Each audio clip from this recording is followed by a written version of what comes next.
Di sebuah istana megah di Mesir kuno, tiang-tiang menjulang, emas berkilauan, dan kekuasaan yang seolah tak tersentuh. Di sanalah berdiri seorang manusia yang berani berkata, "Tuhanku dan Tuhanmu adalah Allah." Bukan nabi, bukan raja, bukan bangsawan. Ia hanyalah seorang pelayan wanita. Namanya nyaris tenggelam dalam sejarah. Namun aromanya tercium oleh Rasulullah SAW saat perjalanan Isra Mi'raj. Dialah Masyitoh.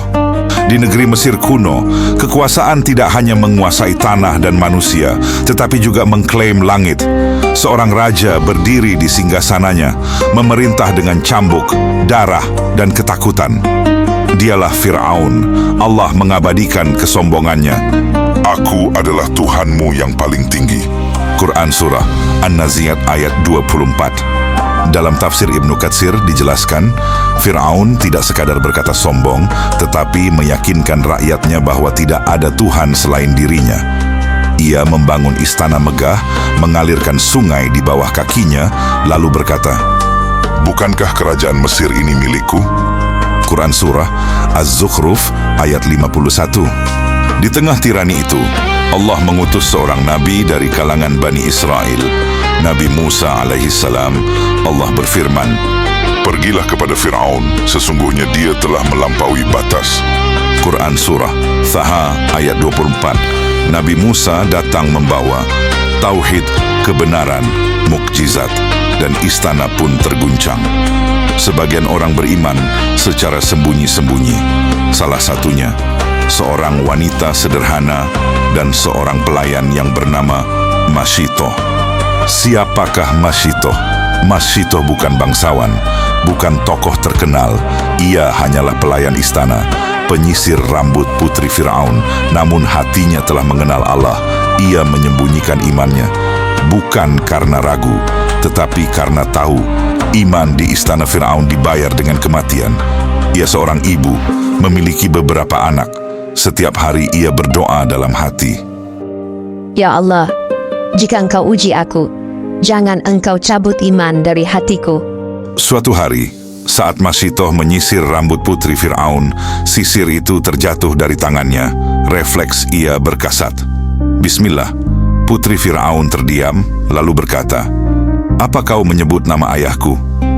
Masyitoh mengangkat wajahnya. Ia tahu, jika ia berbohong, ia selamat, jika jujur ia mati. Namun lisan orang beriman tidak mengenal dusta dalam tauhid.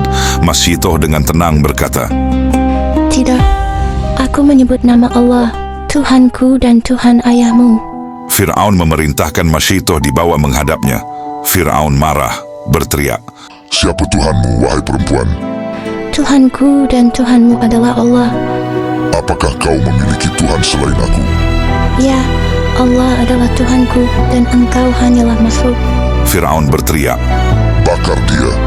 Api dinyalakan, kuali besar dipenuhi minyak mendidih. Anak-anak Masyitoh dibawa. Fir'aun berkata, "Tinggalkan agamamu, atau anak-anakmu akan kami lemparkan." Masyitoh menggigil, bukan karena ragu, tetapi karena cinta seorang ibu. Satu persatu anaknya dilempar, tangisan asap api.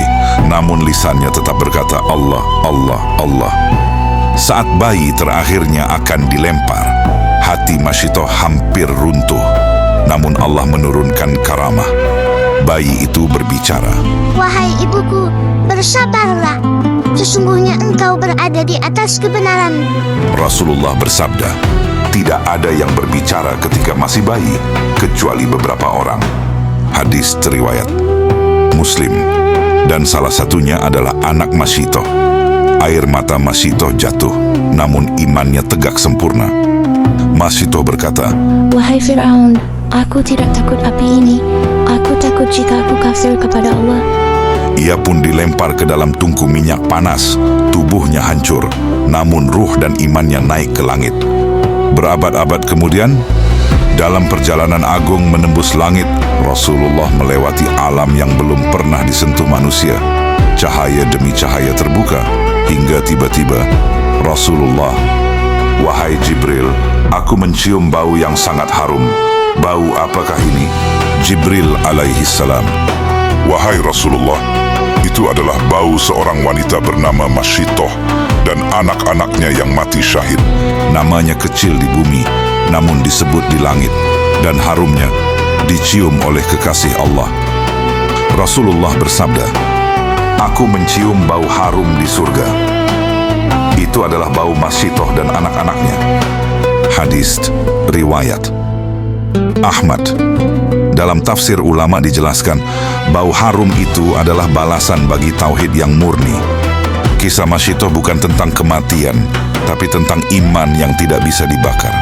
Namanya kecil di bumi, tetapi harumnya memenuhi surga. Jika hari ini imanmu diuji, ingatlah Masyitoh. Allahumma shalli ala Sayyidina Muhammad wa ala ali Sayyidina Muhammad.